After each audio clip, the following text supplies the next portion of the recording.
Akala mo tatlo lang ang states of matter? Aba, may pasabog pa.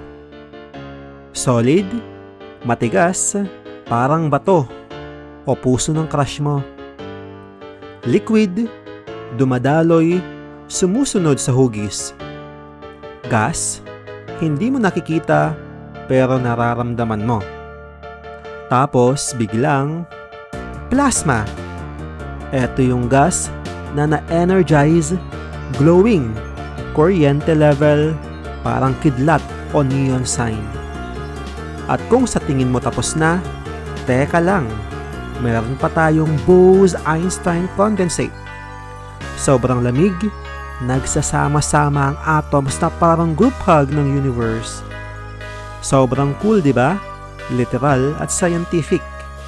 Gusto mo pa ng ganito? Tara na sa Choc at Lapis. Ako si Kuya Ems at dito, masayang matuto ng science.